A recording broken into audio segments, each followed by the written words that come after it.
Bonsoir.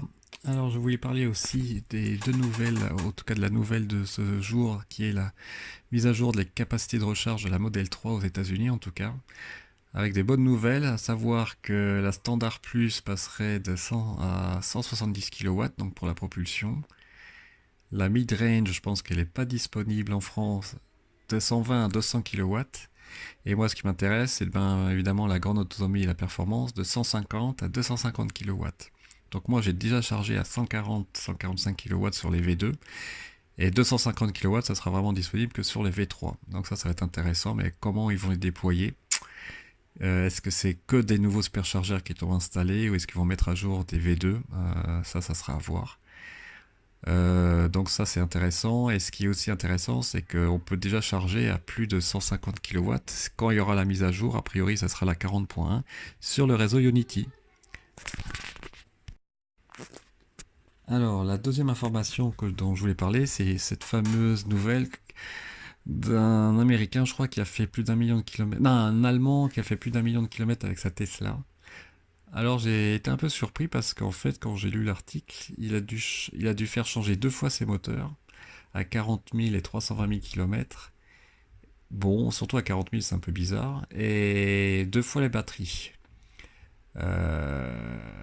En tout cas elle a été remplacée à 290 000. Et de son côté, il en a eu pour 13 000 € de réparation. Je crois que c'était le système de refroidissement de la batterie qu'il a eu à ses frais. Les ouvertures de portes, les automatiques là sur la Model S, etc., etc. Donc ça a l'air de faire beaucoup, mais 13 000 € pour 1 million de kilomètres, c'est pas mal. Alors après pour les batteries, est-ce qu'il a utilisé beaucoup les superchargeurs? Ça c'est la grande question. Parce qu'a priori, si on utilise beaucoup les superchargeurs, surtout sur la technologie de la batterie de la Model S, ça peut affecter la durée de vie de la batterie. Mais a priori, là par exemple, ils disent qu'il a utilisé 700 000 km avec plus de 40% de charge en superchargeur. Donc je pense que la technologie des batteries aussi s'est beaucoup améliorée et que celle des Model 3 aussi sont d'une conception différente et plus récente que ces Model S de 2014.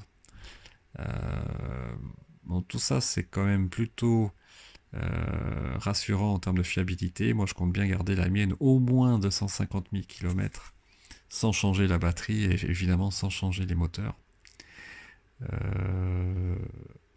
Après, est-ce que bon, il y a 8 ans de garantie sur la batterie, je crois 160 000 km ou 180 000, ça laisse quand même de la marge, au moins pour 8 ans, sachant que je crois qu'il faut garder au moins 70% de capacité, en dessous il change la batterie. Voilà, donc je pense que c'est deux informations intéressantes, notamment la mise à jour. Je sais qu'il y a aussi des taxis en France qui commencent à avoir pas mal de kilomètres en Model S. Et ils ont perdu très peu de batterie, sachant qu'ils chargeaient quasiment jamais sur les superchargeurs. Voilà, je vous remercie pour votre attention et je vous dis à bientôt.